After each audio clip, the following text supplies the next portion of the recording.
Please, not while my husband's asleep. That's what I said. Whispered it, actually. Barely audible, like I was trying to convince myself more than anyone else. It was late. The kind of late where time slows down and everything feels heavier. The house was quiet, almost too quiet. You know that kind of silence that doesn't comfort you, but presses on your chest like a weight? That's the kind of silence we lived in. And that night, that silence broke me. Some betrayals come with slammed doors. Screaming. Affairs you catch with lipstick on a collar or a phone that buzzes too late into the night. But mine? Mine came in the dark. With quiet breaths. With a look I didn't know how to return.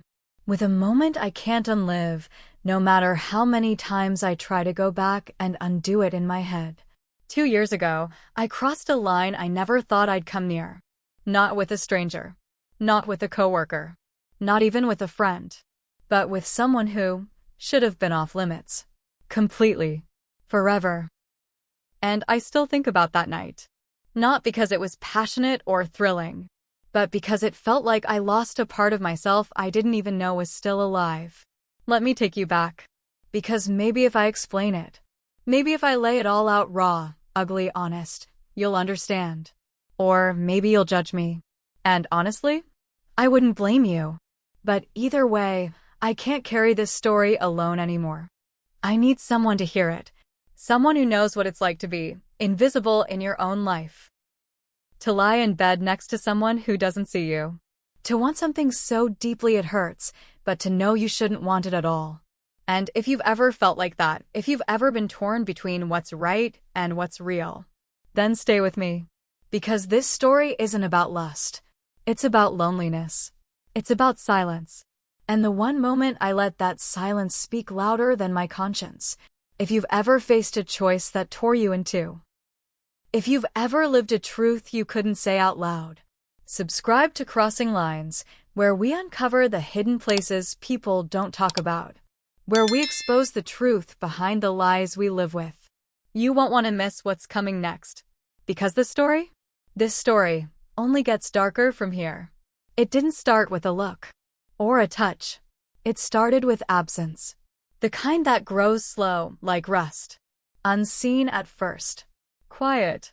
But one day, you realize everything's corroded. I'm 38.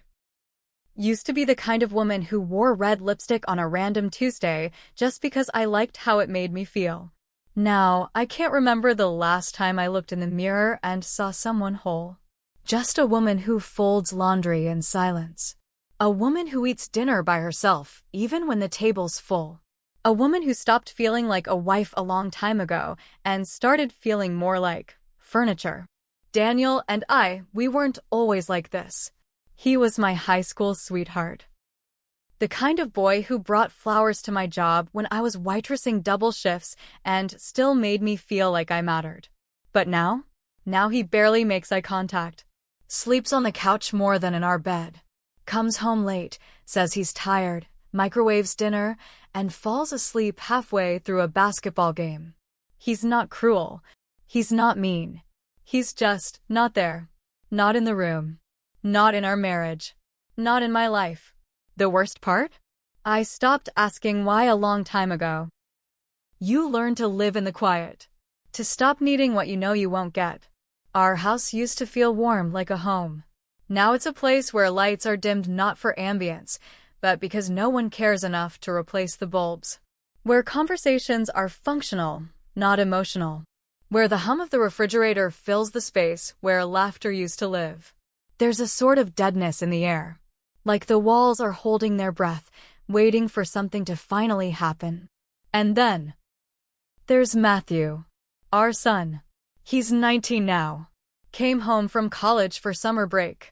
The moment I saw him walk through the door, taller, broader, more grown than I remembered, I felt it. That ache. That mother's pride. That connection. But something else too. Something I didn't want to name. He's gentle. Quiet. He notices things. He lingers in the doorway when I'm cooking. He offers to help with dishes. And when he talks to me, he looks at me. Like he sees me. Like he hears me. like I'm not invisible anymore. At first, I thought I was imagining it. The way his eyes would stay on me just a second too long. The way his tone softened when he said, "You okay, Mom?" But then again, when's the last time Daniel asked me that? I told myself it was just love. Just affection. He's my son. He's my baby. But deep down, under the logic, under the roles we're supposed to play, there was a feeling I couldn't explain. One I shouldn't have felt. One I should have pushed away the moment it flickered to life. But I didn't, because when your soul has been starved for so long, even a drop of warmth feels like salvation. It happened on a Tuesday. Daniel was passed out on the couch, TV still flickering against his face. Remote half falling from his hand. His work laptop open but untouched. He hadn't said much during dinner. Just a grunt. A nod. Yeah, long day. I cleaned up like always. Washed the plates. Put away leftovers he'd never eat. And I remember thinking, God, is this it? I couldn't sleep. So I got up, walked quietly down the hallway to the kitchen, and put the kettle on. The house was dark. The kind of dark that sinks into your skin. Just me and the hum of silence. And then I heard footsteps. It was Matthew. He came around the corner in sweatpants and a plain t-shirt. Hair messy from sleep. His voice was low.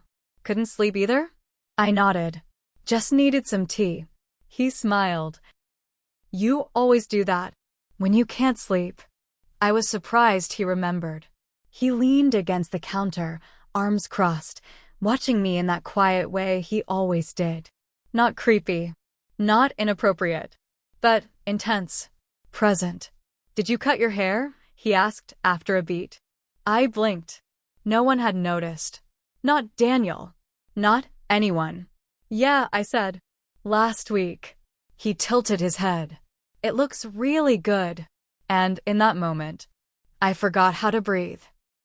I turned back to the kettle, heart pounding harder than I wanted it to. It's nothing. It's innocent. He's just being kind. I repeated it like a prayer. He stepped closer. Not too close. Just enough to feel it. I reached for a mug. He reached too. Our fingers brushed. And neither of us pulled away fast enough. Just skin on skin. Just a second. But it felt electric. Alive. Dangerous. Like a match striking inside my chest. I didn't say anything. Neither did he. He looked at me, really looked at me. And I saw something in his eyes I shouldn't have seen. Not from him. Not to me. I poured the tea, hands slightly shaking, and we stood in silence. That thick kind of silence that says everything words won't touch. He eventually walked back to his room, slowly. I stayed behind, gripping the edge of the counter, trying to steady my breath, trying to pretend nothing happened. But it had. Something shifted. Something woke up in me that night. Something I'd buried under years of cold dinners, dry silences, and nights spent facing the wall.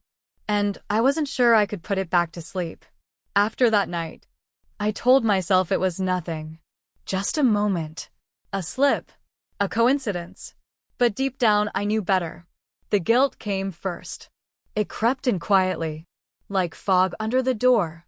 Soft at first, but heavy. Every time I looked at Matthew after that, I'd feel it. That sting in my chest. That whisper in the back of my head. What kind of mother even lets her mind go there? But alongside the guilt was something else. Something I hadn't felt in years. Excitement. I started noticing things I hadn't in a long time. I started brushing my hair again, really brushing it, like I used to before Daniel stopped noticing. I started wearing perfume, just a spritz on the neck.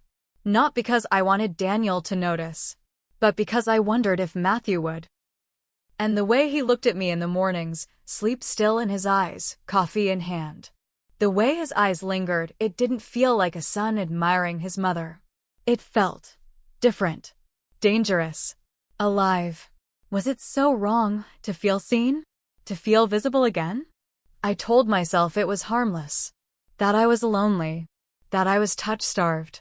That I just needed to feel wanted, even if just in my own head. But harmless things don't keep you up at night. Harmless things don't make your heart race every time someone walks into the room. Daniel hasn't touched me in months. He hasn't even looked at me like I'm a woman since last fall. I'm still young. I still feel things. I still have desires. Doesn't that mean something? Doesn't that matter? But then I'd catch myself mid-thought and recoil. Because this wasn't just anyone. This was my son. My baby boy who used to hold my hand when he was scared of thunder. My baby boy who once cried when I dropped him off at preschool. How could I be having these thoughts? What was happening to me? I started avoiding mirrors. Because every time I looked into one, I couldn't tell if I was disgusted with myself, or if I was silently daring myself to go further. I couldn't tell if I hated the feelings, or craved them.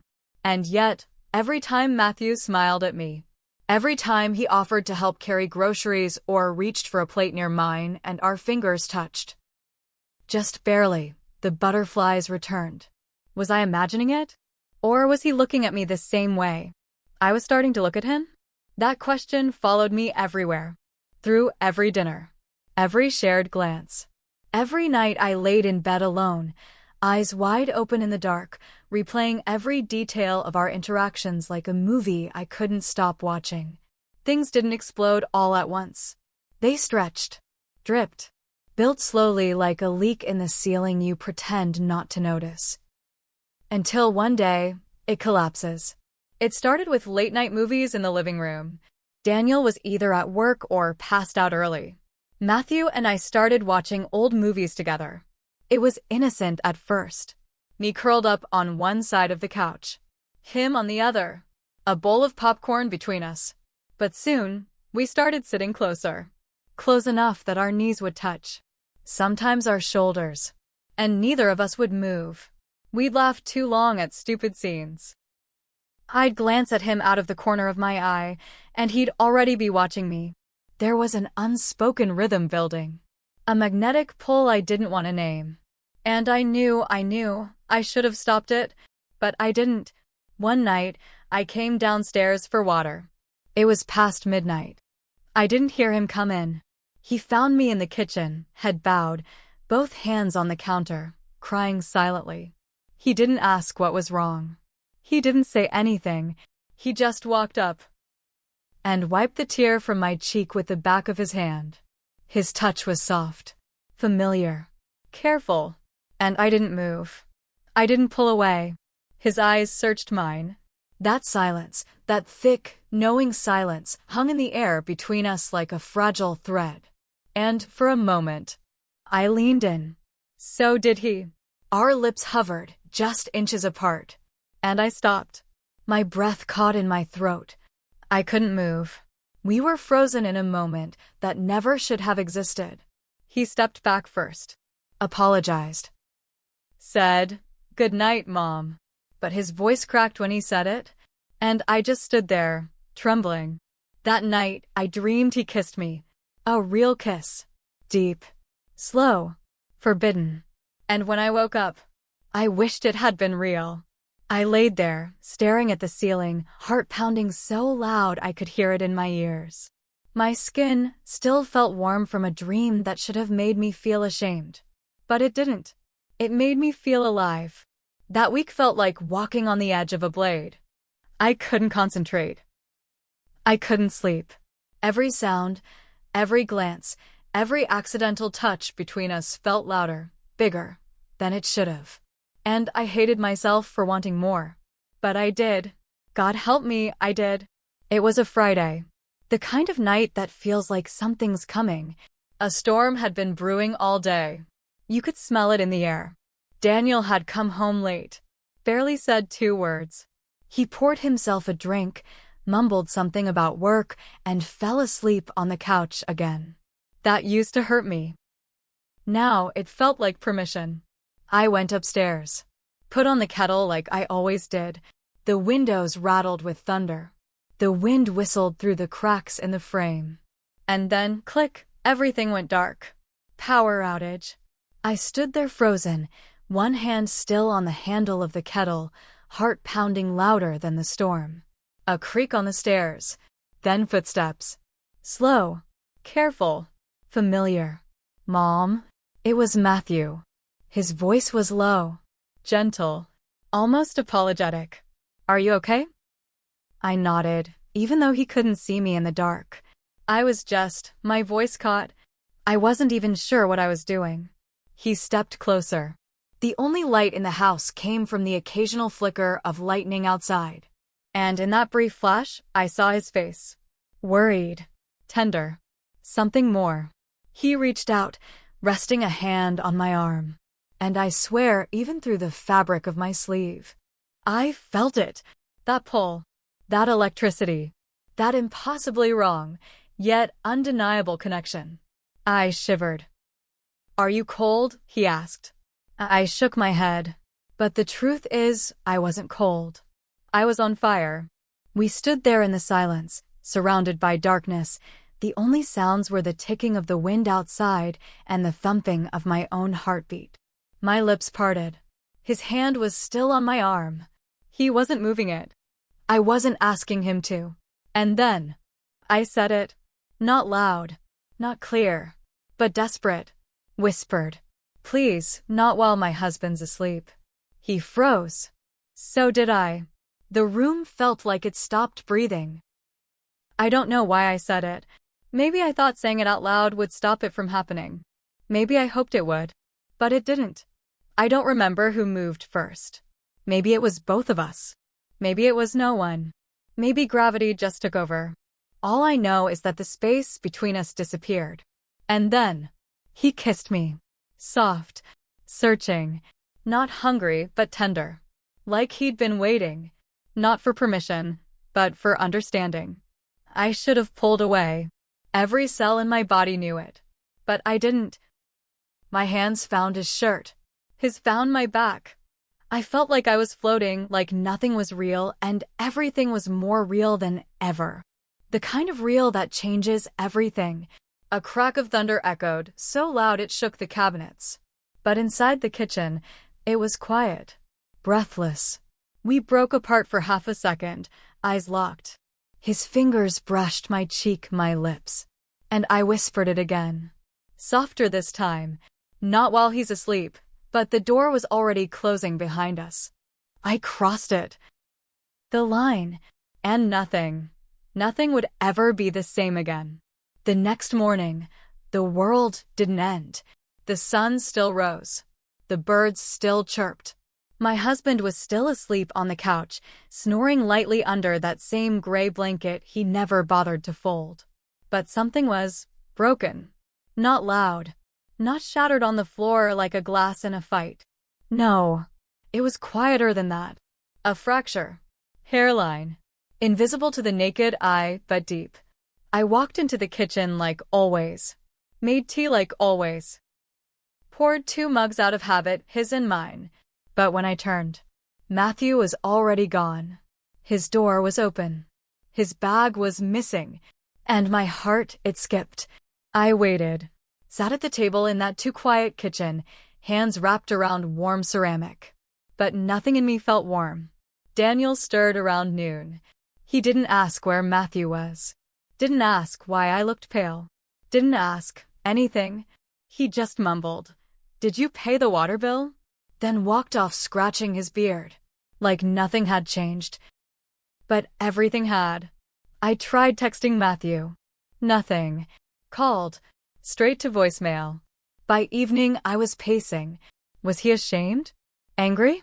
Disgusted? Had I broken something in him that couldn't be fixed?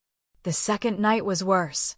I lay awake, eyes wide open in the dark, Daniel snoring from the couch again.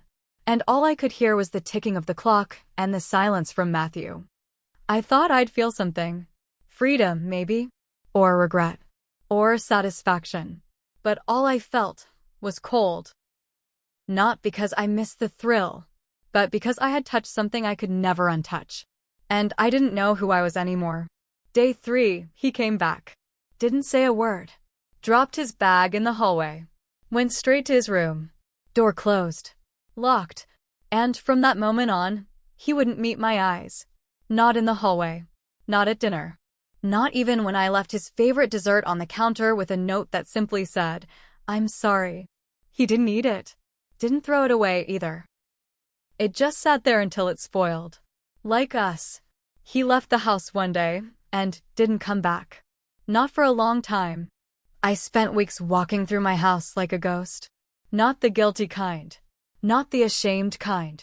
The empty kind. And maybe that was worse.